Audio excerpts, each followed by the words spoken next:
Noite a todos. Bem-vindo, Michel. Obrigado pelo convite. Boa noite a todos e todas.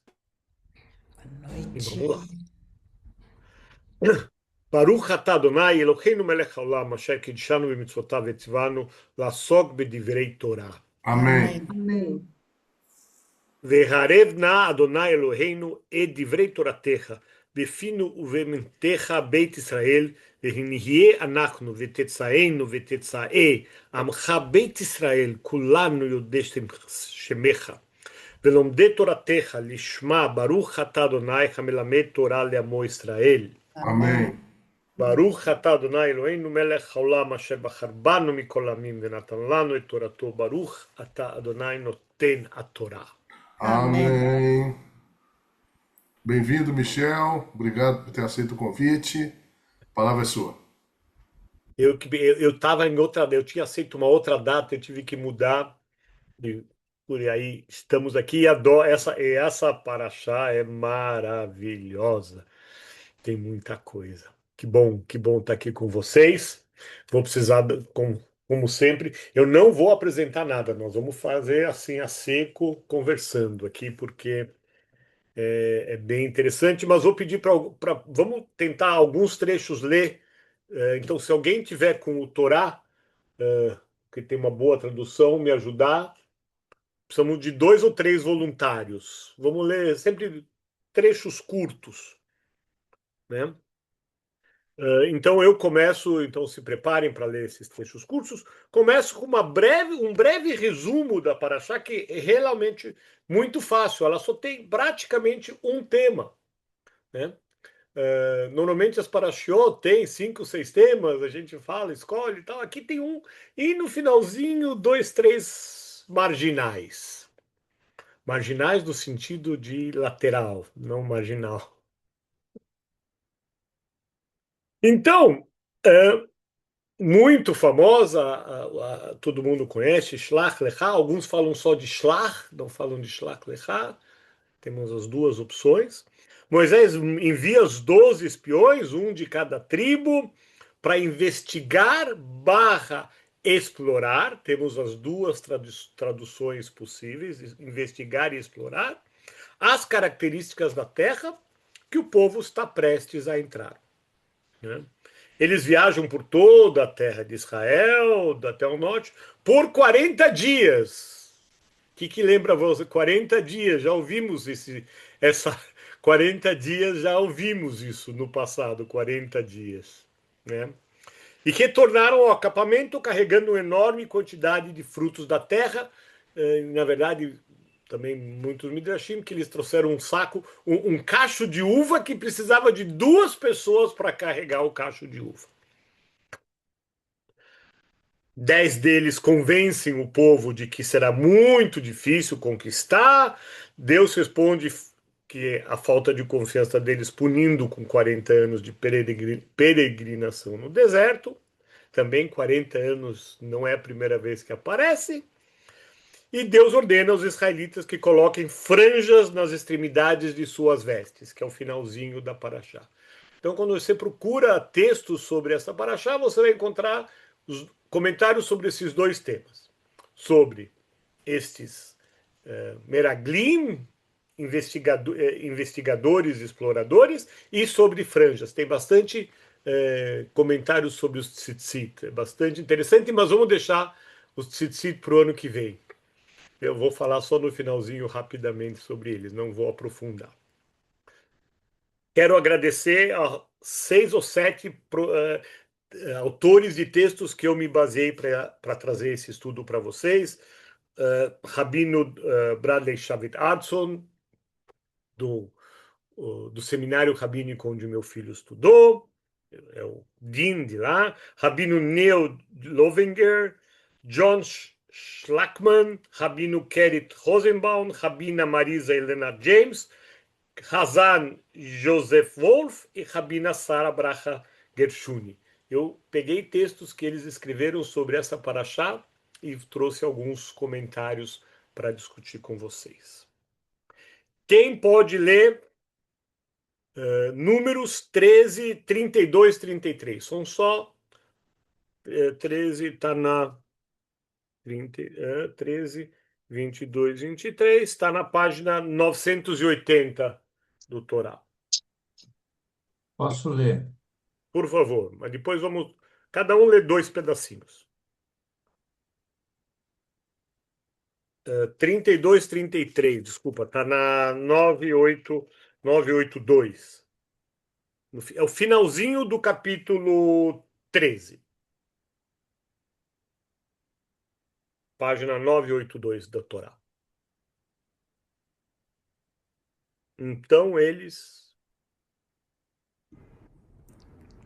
Então eles espalharam calúnias entre os israelitas sobre a terra que haviam observado, dizendo: o país que atravessamos e observamos devora seus habitantes. Todos os povos que vimos são de gente enorme. Vimos ali os Nefilim, os Anaquitas são parte dos Nefilim, e a nós mesmos parecíamos como gafanhotos, e assim devemos ter parecido a eles. Vamos por aí. Então, olha, tá na Torá. E tem muitos comentários falando de gafanhoto, falando de gigantes, baseado nessas duas linhas, dois versículos que lemos, tá? Então, é um relato forte, né? Poxa, você manda. E não era qualquer um, eram líderes das tribos, não é que o Zé Ninguém trouxe o relato. O líder da tribo volta e fala: são gigantes, vamos ser, né? Michel, Pode falar, André. desculpa, vou acrescentar só duas coisas importantes Lógico. para ter um rumo interessante. Primeiro, Shelach Lecha tem o Lecha, que é um reflexivo, mande para ti, Para você. certo? E a segunda é que esse último versículo que você me falou para ler, de novo tem um reflexivo. A pessoa se vê a si mesma como gafanhoto, não é que é uma realidade que o outro vê, é eu me vejo como. Isso é importante.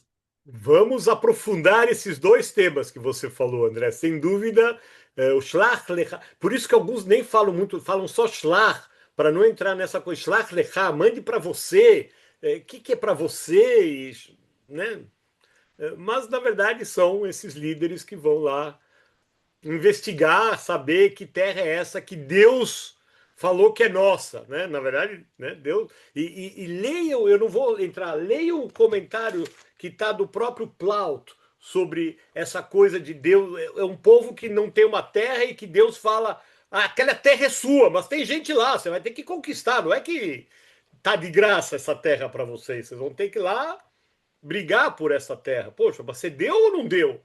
Quer dizer, então tem toda uma. E aí veio o Lechá, né? Para você ver que a terra é boa, etc. Vamos aprofundar essa discussão. Mais outro texto, quem pode ler, já no capítulo 14, 22, 23. A página seguinte, na 984. Quem está com a Torá? Silvia está com a Torá? Vamos lá. 14, 22, 23. Só não esquece de abrir o microfone, É, Silvio. microfone, você está com o microfone fechado. Grudou a folhinha aqui do Ela é muito fininha. meu livro.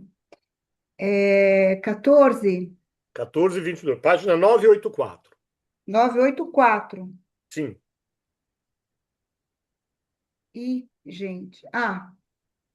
bem no Me meio. perdi aqui. Peraí. 14. É 18, 19, 20? Não, 22. 22, 22. 23. Tá, Dois tá. versículos. Nenhum dos adultos que viu Isso, é minha isso aí. presença. É isso? Isso. Nenhum dos adultos que viu minha presença e os sinais que realizei no Egito e no deserto, e que me testou estas tantas vezes e me desobedeceu, verá a terra que eu prometi em juramento aos seus antepassados. Mais um pouco. Nenhum dos que me Nenhum dos que desprezam. me desprezam haverá, mas Para aí. devo. Parou. Parei.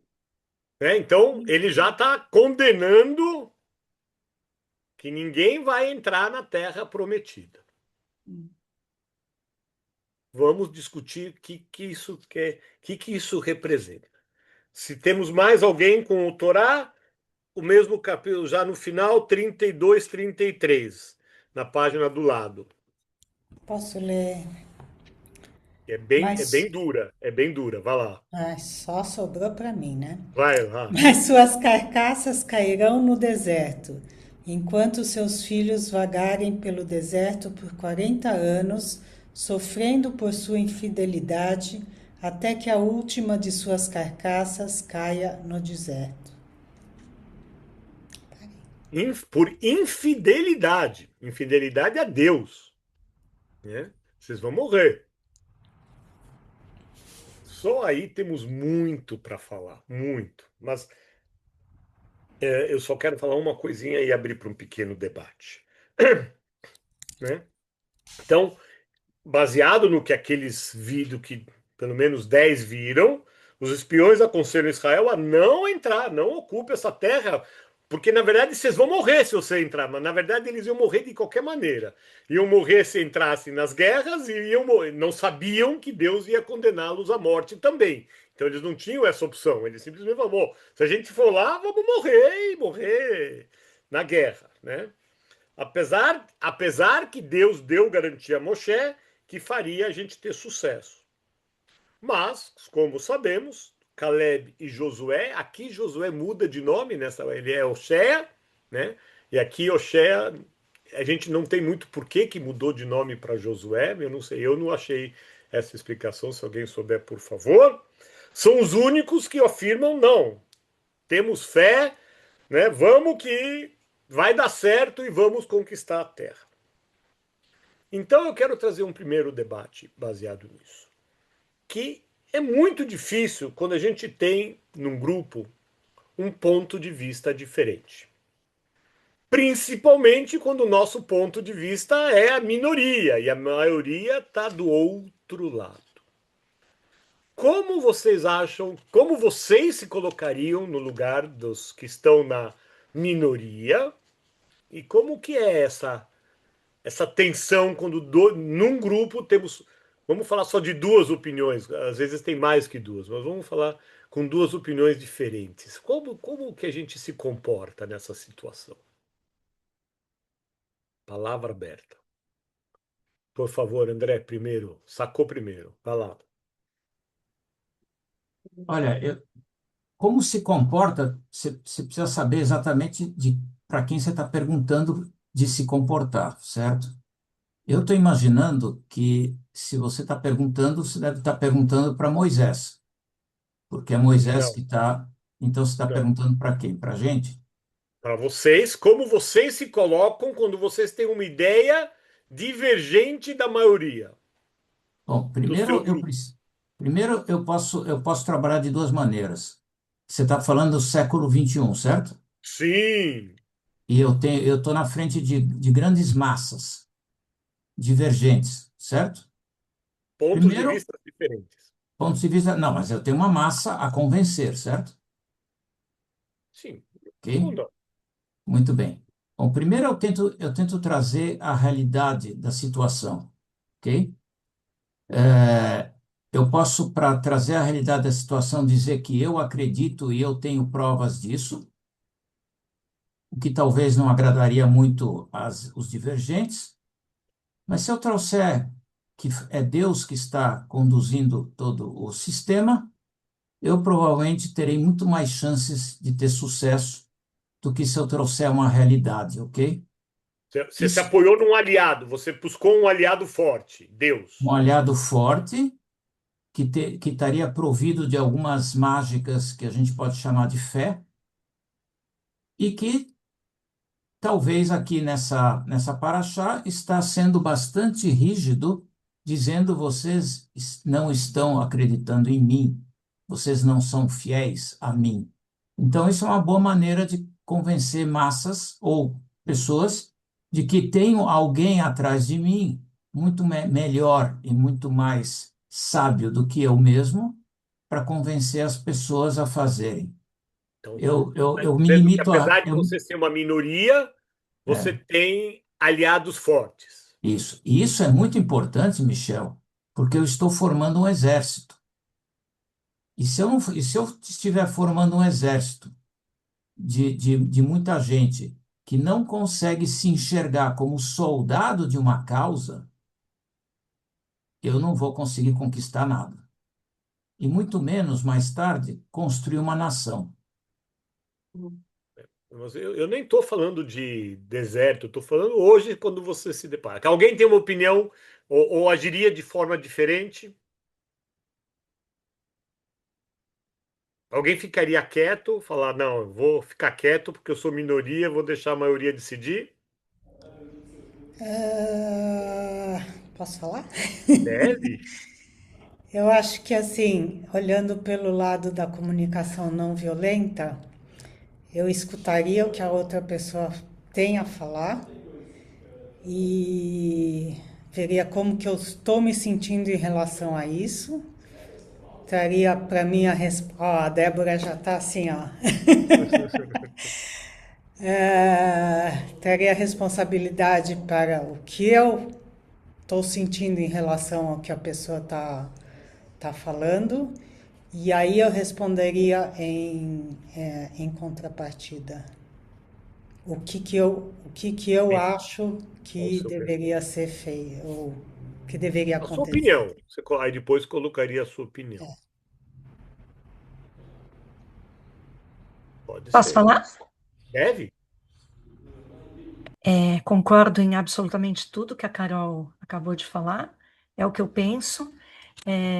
A minha postura, que é um aprendizado, não que eu consiga fazer isso sempre, mas acho que a gente está aqui para encarar os desafios dos diários, né, das adversidades que a gente que chega a nós. Então, eu pensaria exatamente nas minhas diversas partes, no meu eu superior, por que que eu concordo, por que que eu não concordo, como é para mim, que são as minhas qualidades. Pensaria segundo uma outra parte minha, que é a minha sombra, meu eu inferior, por que que eu não concordo ou por que que eu concordo. E só então eu acho que eu teria uma posição, mas acho que o grande aprendizado, pelo menos para mim, seria eu avaliar como eu me. É bem o que a Carol falou, eu só estou repetindo com as minhas palavras o que ela falou. Como isso pega em mim. Eu acho que seria a forma mais adequada, menos lesiva e mais humana, pacífica. Mas você pôs a sua opinião e, vamos dizer, depois precisa ver se o outro Eu lado. veria, Michel, eu ia tentar me pesquisar, me auto-observar, por que que eu tenho essa opinião? Qual é o meu lado sombra, o meu lado luz, que está escolhendo essa opinião? Eu esqueci de falar uma coisa, Michel. Depois de escutar a pessoa, o que eu faço normalmente é validar a opinião dela antes de dar a minha. Sim. Como assim validar? Quer dizer, dar Quer razão? dizer, não dá razão. Eu entendo o que você está Ah, falando. entendi. Empatia, né, Carol? Hã? É, Empatia. é, é. Eu fico muito bravo quando estou ligando nesses telefones de atendimento e vou fazer uma reclamação e a outra, entendo o que o senhor está falando, mas, e aí ela vem com um montão, eu falei, então você não entendeu o que eu estava falando. Porque se você tivesse entendido o que eu estava falando, você não vinha com esses argumentos. Eu tô provocando, desculpa, Carol, eu tô entrando nessa. Fala, Renata, me ajuda. Tira o microfone. Eu, quando a gente é minoria, numa reunião, a gente, ao emitir a nossa opinião, a gente tem que fundamentar o porquê da nossa opinião. Eu acho que tem que ter fundamentação, Científica testemunhas, ou ou. algo. Não é só o eu acho. Você tem que ter um suporte de informação atrás de você que te justifica, que permite com que você possa ter elementos de convencer a maioria. Eu acho que aí, nesse episódio dos espiões, a maioria trouxe uma informação que era o cacho de uva que tinha que ser carregado por tantas pessoas que fundamentava uma opinião interna deles, de um mecanismo interno deles, de se ver como muito pequeno em relação a uma população muito grande. O cacho de uva era grande, né? E eu acho que a resposta de Yoshua e Caleb, ela não convenceu. Eles internamente, no cenário interno, eles acreditavam que era possível, eles viram essa possibilidade, mas eles não conseguiram convencer a maioria. Porque eles usaram a justificativa que o André deu. Deus está comigo. E acharam Então, que ele foi eles buscar a teriam justificativa. como prova os milagres que Deus tinha feito, Sim. Deus está né? com a gente. Deus está do nosso lado, né?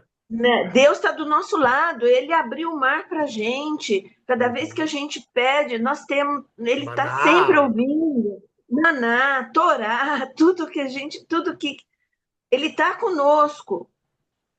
Mas, infelizmente, eles não conseguiram convencer, porque a prova visual de um cacho de uva tão imenso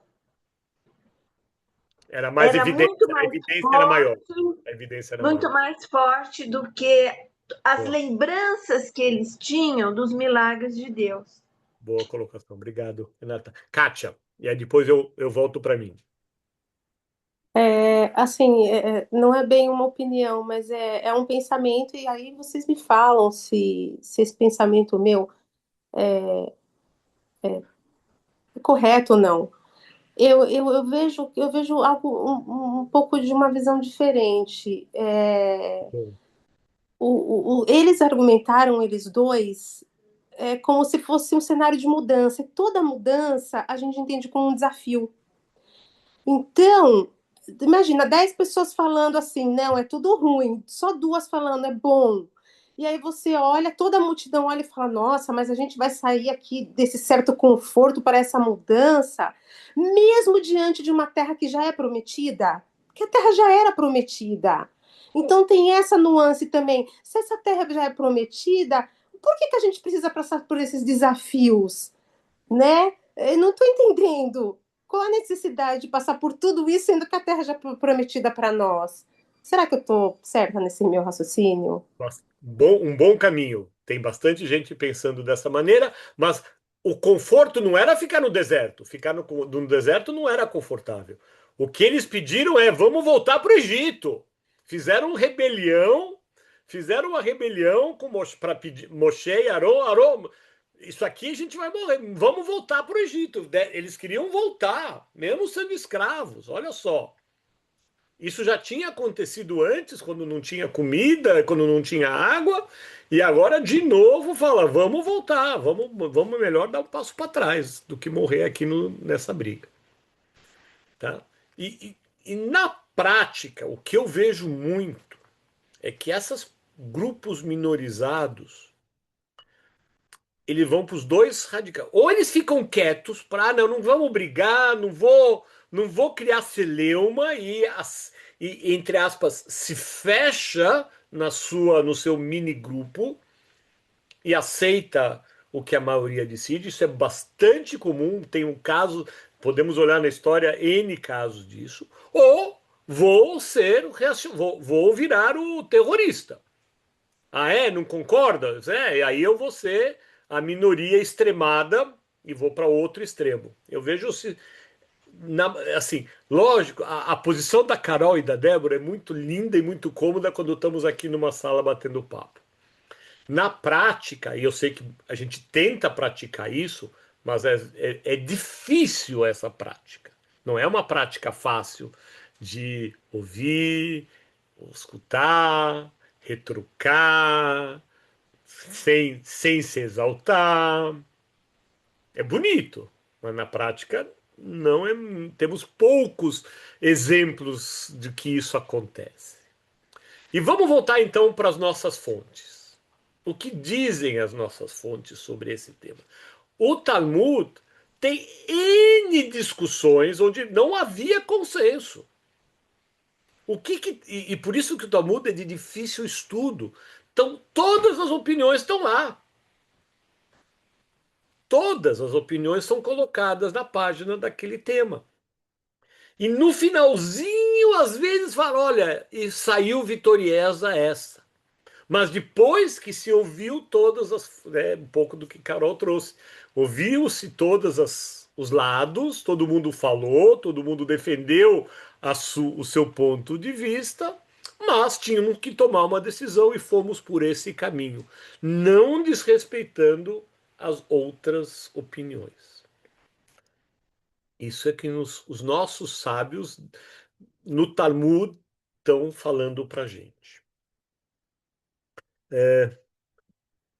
Mas, sem dúvida, nesse relato tinha muita subjetividade, né?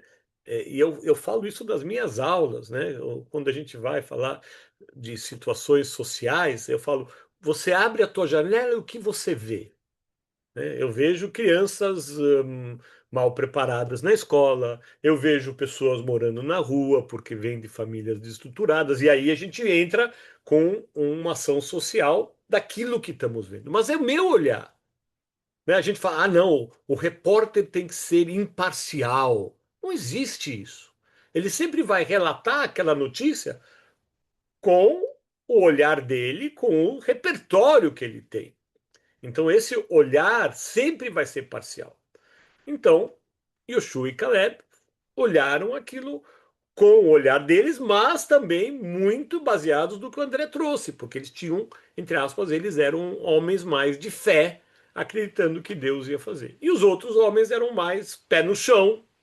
Talvez, não vou dizer que eles não tinham fé, mas a fé dos outros 10 não era tão forte quanto a realidade nua e crua que eles estavam vendo. E quero trazer alguns comentários. Uma mestra da Torá, Neshama Leibovitz, Zichrono Livrachá, um dos seus ensaios sobre o estudo desta paraxá, ela faz uma pergunta muito importante. Como os espiões sabiam o que os gigantes pensavam dele? Quer dizer, a gente leu aqui que eles falam: aos olhos deles nós éramos gafanhotos. Os gigantes não falaram que eles eram gafanhotos. Né? Na Torá diz, é uma suposição, né, de que os gigantes achavam que nós éramos gafanhotos. Eles não relatam nenhuma interação com esses Nefilim. Não houve contato dos 12 com essas pessoas que habitavam a terra. Era só uma observação. Se eles realmente fossem seres gigantes, então seria compreensível a sensação de que pareceríamos gafanhotos aos nossos próprios olhos. Aí vem o reflexivo. Eles se achavam gafanhotos. Mas como eles sabiam se os gigantes sequer os notaram? Pode ser que os gigantes nem viram eles. Eles estavam, sei lá, no alto da montanha, escondidos, olhando o que estava acontecendo lá embaixo. Infelizmente, a Neshama, ela simplesmente levanta essa questão, ela não traz a resposta. Ela não dá nenhuma pista sobre a resposta. Ela simplesmente fala: cliente, como que vocês estão falando que... Eles não falaram nada. Mas tem outros estudiosos bíblicos tipo como Jacob Milgrom, que cita o Midrash mais antigo sobre esse tema.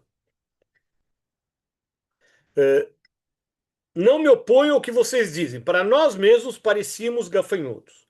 Mas me ofendo quando dizem, então para eles devemos ter parecido gafanhotos. Como vocês sabem que eu fiz parecer com eles? Talvez vocês tenham aparecido para eles como anjos. Isso está no Rabá 16:11, né? Pode ser que eles, assim, mostrando que, de novo, interpretativo. Rashi, aí é um midrash mais esquisito.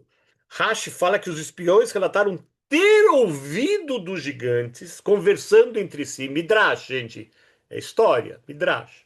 Que os gigantes estavam conversando dizendo: há formigas na vinha. Formigas, agora o garfanhoto já virou formiga. Que se parecem com seres humanos.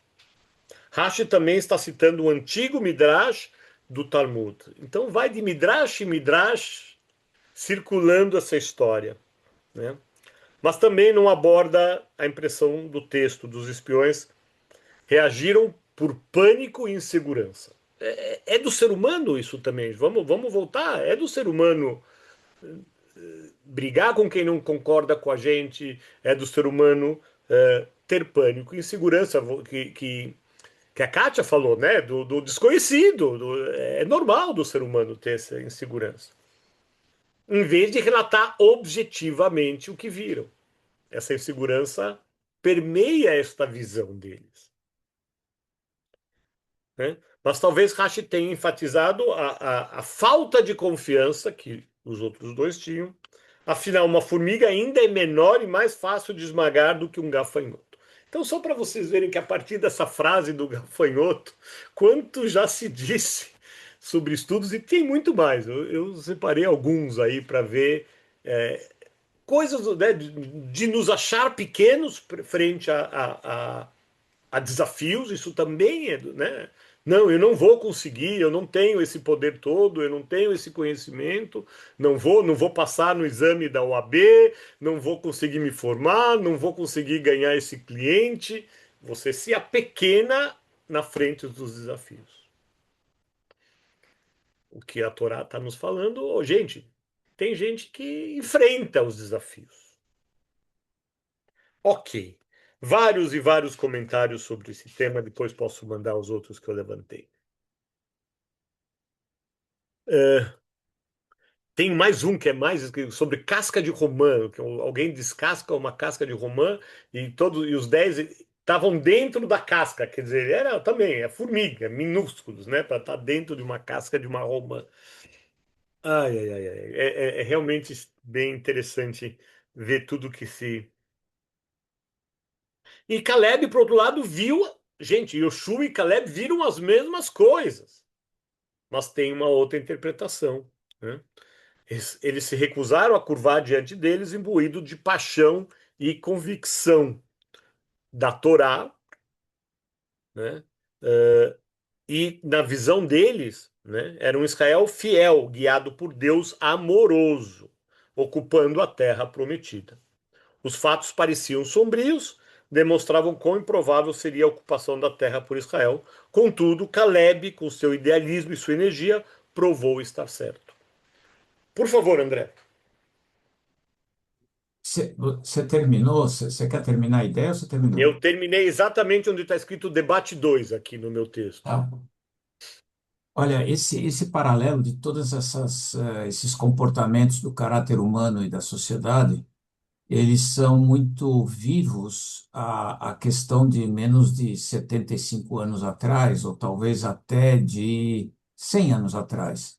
A própria advento do sionismo na Europa Oriental, com pogroms, e, na, e que teve seu auge depois da Segunda Guerra Mundial, durante a Segunda Guerra Mundial, como era difícil conseguir convencer os camponeses do Statel e todas aquelas sociedades perseguidas, isoladas da Europa Oriental, a seguirem uma imigração para começar a cultivar a terra, nos kibbutzim, né? Sim. Então, foi difícil. E Foram quando poucos, a ideal... maioria foi. A maioria não Não, foi. oi?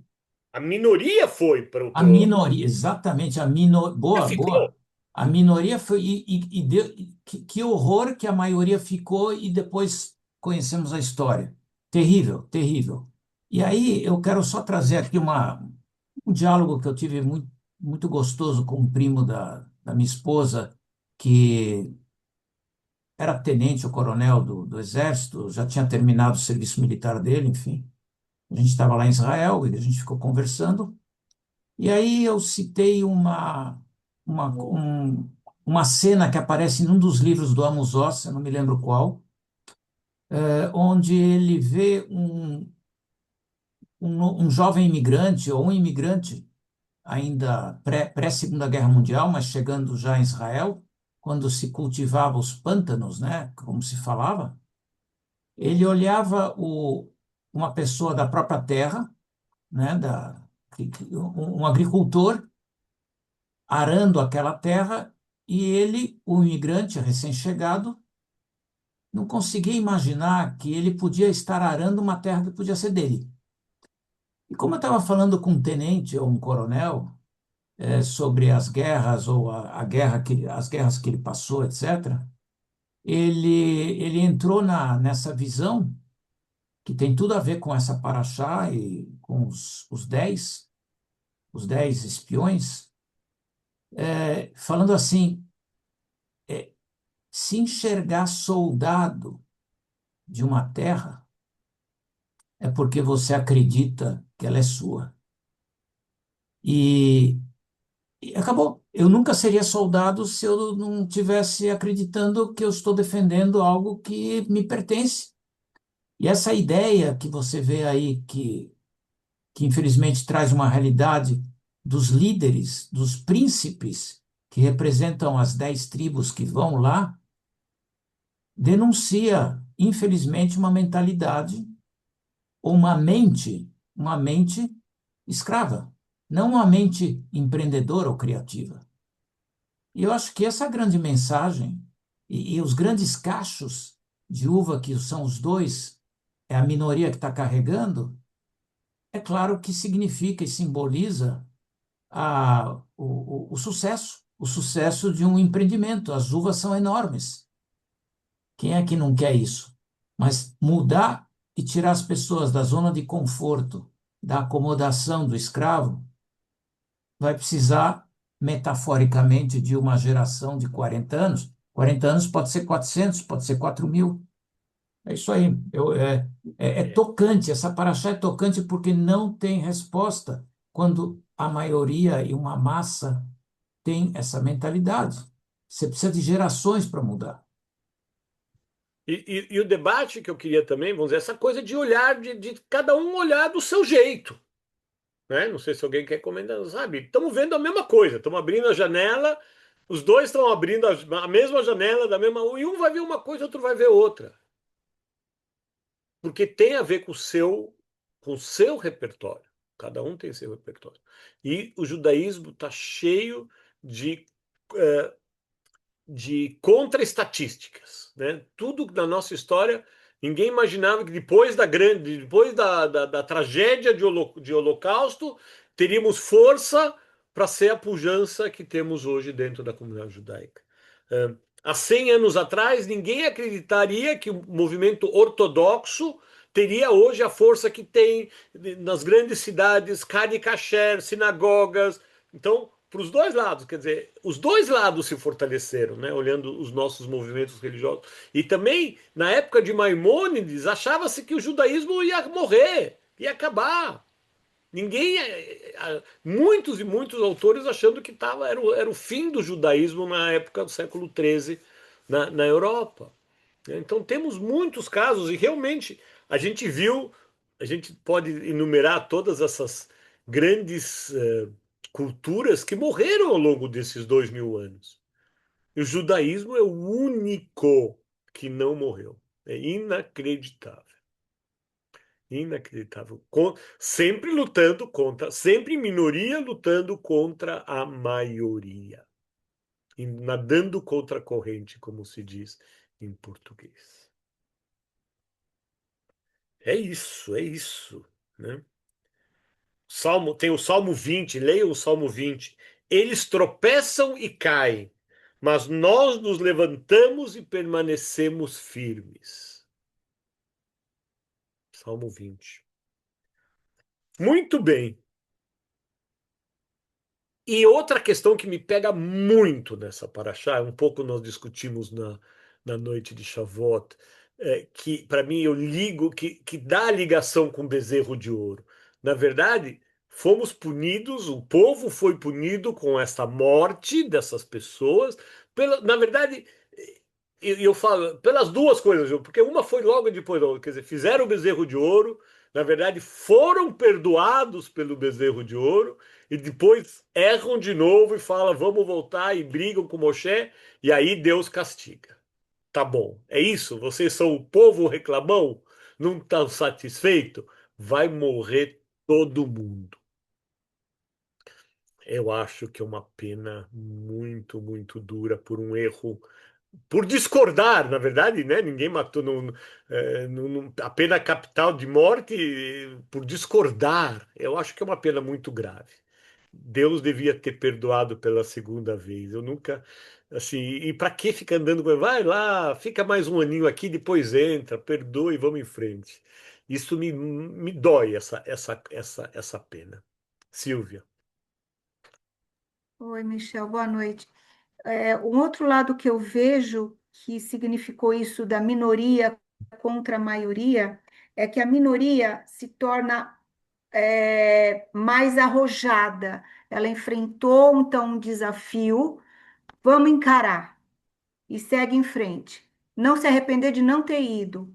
E a maioria que ficou a favor dos 10, vamos dizer, né, dos 10 batedores, né, vamos dizer assim que está escrito aqui É, na Paraxá, no início, é um auto-boicote, porque era mais fácil realmente retornar para o Egito, ter fartura, escravos, mas eles não eram tidos como escravos, eles eram trabalhadores e tinham uhum. todas as regalias, do que ficar ali no deserto. No fim, com isso, a maioria ficou 40 anos no deserto para aprender alguma coisa. Então, assim, eu vejo muito isso da pessoa ou da minoria ser arrojada, ser diferente e enfrentar com argumentos, né, com a certeza, né? E o auto-boicote, como a gente se boicota mesmo, né? Então a gente não vai para frente, não segue, aí começa a concordar com as outras pessoas, a gente não tem opinião, deixa de expressar nossa própria opinião, né? Era Para isso não entrar em que eu conflito, né? entendi. Pra não entrar no conflito. Você fechou. Então, e como é viver com esta diagnóstico terminal? Deus está na Torá, a gente leu aqui. Ó, vocês me desobedeceram pela segunda vez, não têm fé em mim? Vão morrer. Como é viver? Alguns viveram um ano, alguns viveram 40 anos até morrerem. Mas todos morreram. Como é viver? Ninguém sabe a dia da. Todo mundo sabe que vai morrer, isso todo mundo sabe. Mas ninguém sabe quando vai morrer. E aqui eles estavam falando, morrer antes de entrar na Terra. Vocês não vão morrer antes. 40 anos, e tinha data, 40 anos, tá natural, 40 anos. Só daqui 40 anos vão entrar. Então, como é viver com esse diagnóstico terminal coletivo? Olha só, isso tá no texto. Então, eu achei um texto de um poeta americano. Apague-se o seu sonho. Desculpa. Apegue-se aos seus sonhos, pois eles morrerão. A vida é como um pássaro de asas quebradas, que não pode voar. Eu vou repetir porque é bastante profundo. Apegue-se aos seus sonhos, pois eles morrerão. A vida é como um pássaro de asas quebradas que não podem voar. Bastante pessimista, mas ao mesmo tempo realista para essa realidade. Eu sei que eu estou terminando, eu vou morrer. Os sonhos ficaram, os sonhos. Tinha sonhos, mas hoje não tenho mais sonhos. Meus sonhos morreram. Você morreu, ok, mas morrer, o seu sonho morrer é muito duro. E para mim é isso que essa paraxá me incomoda tanto, desse sonho morrer, saíram do Egito, vamos passar, vamos lá, e vocês vão ter uma vida melhor. E esse sonho morreu aqui. Não vão mais. É. E aí, como que é morrer sonho? Como é não ter mais sonhos?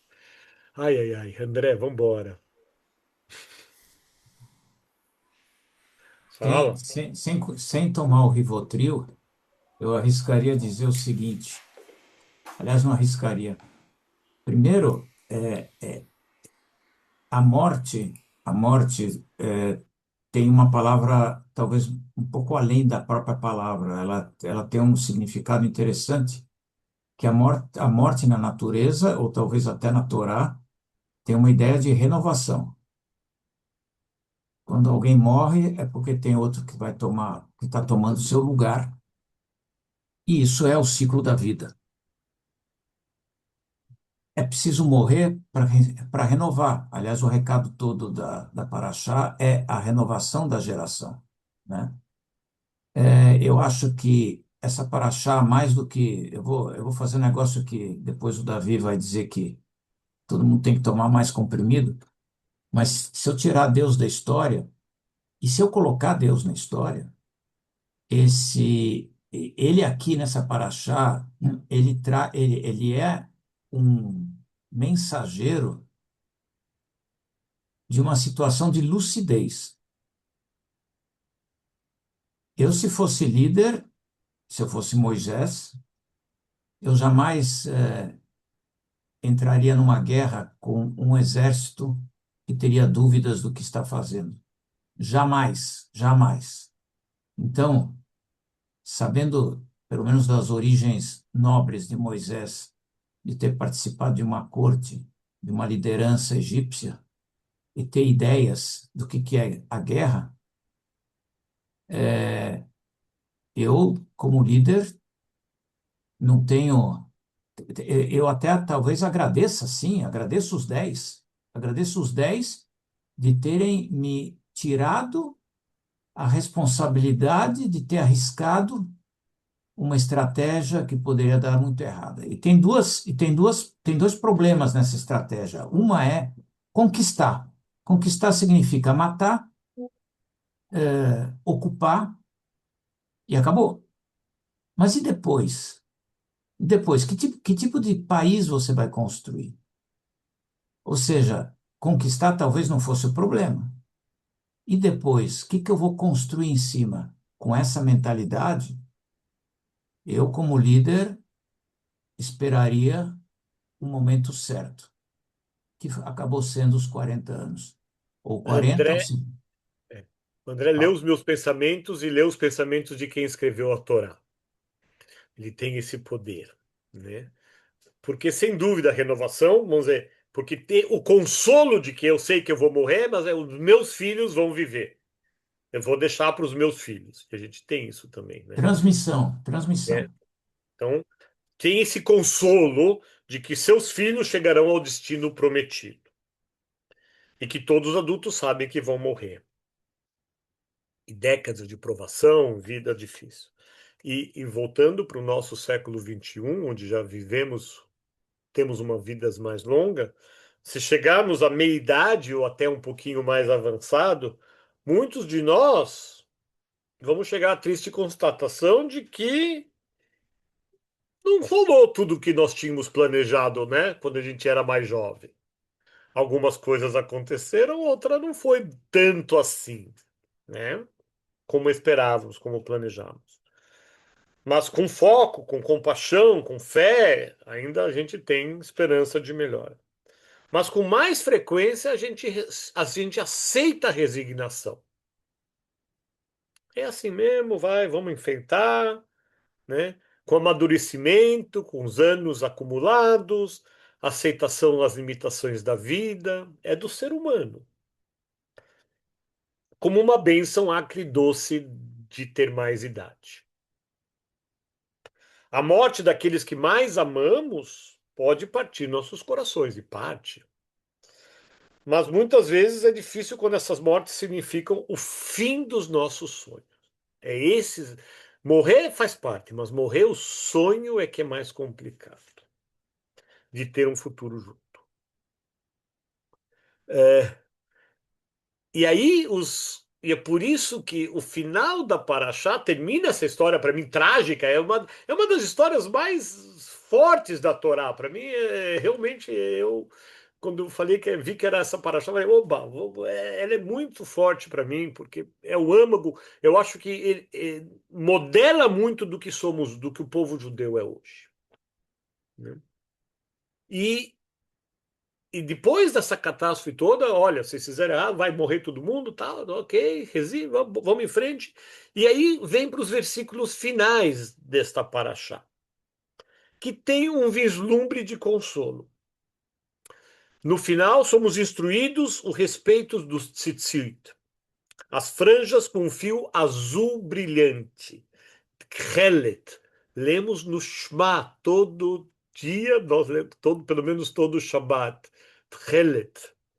Esse azul diferente, aqui talvez um pouco brilhante, que devem ser amarradas nas extremidades das nossas roupas. E o Talmud, em Menachot 43b, pergunta por que essa cor em particular foi escolhida e expliquei da seguinte forma. E hoje, alguns no Neshama tem um talit com esse tzitzit azul. A maioria, a gente abandonou esse tzitzit azul ao longo dos anos. E agora eu vejo que isso está voltando. E aqui tem uma explicação por que esse fio azul. Porque o Tchelet se assemelha à cor do mar. E o mar se assemelha à cor do céu. E o céu se assemelha ao trono da glória de Deus. Como foi percebido, o mosaico de pedra de safira, e relatamos em Êxodo 24:10. Então, a gente, ao estar rezando e vislumbrar esse azul do tzitzit, eles nos lembra do mar, do céu, de algo superior que está sobre nós, né? O mar e o céu estão num ciclo infinito que sustenta a vida. Eles nos mostram os segredos da fusão e da transcendência. Sabemos que vamos morrer, nossas vidas vão chegar ao fim um dia, como todas as vidas. Mas nossos sonhos não podem se desfazer. Podemos nunca alcançar a terra prometida. Mas os tzitzit nos lembram para a gente olhar para cima. E olha para a imensidão desse céu azul e que até mesmo um pássaro de asa quebrada ainda possa alçar voo, para não matar os nossos sonhos, para ter esperança de que a gente chegue lá. E também termina a Paraxá com orientações de como deveria ser os sacrifícios do templo quando conquistarmos a terra. Quer dizer, falamos que não vamos entrar agora, mas o sonho de que a geração futura vai conquistar a terra de Israel e que vamos lá ter um templo e que vamos fazer sacrifícios. E como vamos fazer sacrifícios? Então, o texto termina positivamente dizendo: vamos chegar lá, vamos chegar lá. E se alguém quiser falar mais alguma coisa, eu depois termino com mais duas frases.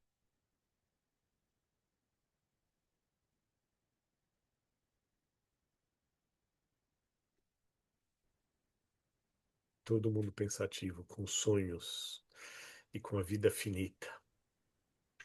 Michel, Eu, para mim é impactante, né? Porque é um dado muito vinculado aos dias de hoje, o quanto às vezes a gente não está preparado ainda. Então, leva tempo até ter uma maturidade interna e para você conseguir realizar aquilo que é para ser realizado. Então, é necessário um tempo de maturação, de compreensão interior, né? Porque eles tinham a mentalidade de escravos, não de empreendedores, como você muito bem explicou. Não tinha como esse povo entrar e conquistar e cultivar e empreender numa terra nova. Então, precisou uma geração nova, subsequente, para vir, né? Muito interessante isso. E como a Torá é sábia, que traz para a gente, para os dias de hoje. Como a gente muitas vezes deseja coisas que a gente precisa trabalhar internamente para conseguir essa maturidade, essa compreensão interna. E saber conviver com o diferente, gente. Acho que isso é outra Saber coisa. diferente, Saber saber conviver, conviver. saber conviver com o diferente. É Eu fundamental. não gosto, sabe, muito da palavra realidade, porque o que é a realidade? Ela é tão subjetiva, Lógico, a cada um minha é tem a sua. diferente da sua, né? Então, qual é a realidade? E essa história de convencer é tão manipuladora isso, né? É tão... eu não acho que isso seja da luz, o convencer o outro. Talvez mostrar, mas... Colocar, quer dizer, não fica quieto também, né? E ficar Não colocar fica quieto, colocar a sua opinião, mas aceitar o diferente mesmo. E como isso é tão difícil para a gente, difícil. né? Para a nossa humanidade tão imperfeita, né? Acho que é isso. Obrigado, Débora. Kátia, por favor. E aí, Não, encerra. eu só quero agradecer por essa fala da Débora, porque, nossa, foi demais o que ela falou agora, até porque, assim, cada um se enxerga de uma forma também, né? Eu, quando tinha lá na minha adolescência, eu me enxergava de uma forma, hoje mais madura, eu me enxergo de outra diante das situações. Então, nossa, isso que você falou, Débora, assim, foi maravilhoso, foi espetacular sobre a realidade. Eu vou levar isso para mim. Obrigada.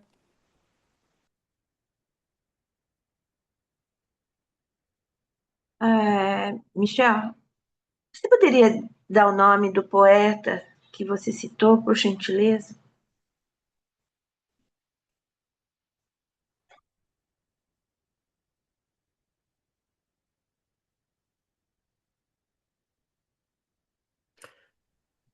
Poeta americano Langston Hughes. Depois eu ponho Hughes. Tá, Hughs. tá, Hughs. tá. Que Já estou obrigado, mandando. Obrigada. obrigado pelas contribuições. Realmente, tudo dá tempo ao tempo, né? Já ouvimos essas frases também. E termina o seguinte: os salmistas explicam e escrevem, tem alguns salmos. Alguns confiam em carros, outros em cavalos. Mas nós honramos o nome do Senhor nosso Deus. Nesse processo, mostramos a obsessão por fatos. Estatísticas é insuficiente, não é suficiente para justificar. Através da paixão e da convicção, moldamos a mera realidade para que corresponda aos nossos sonhos tão alardeados.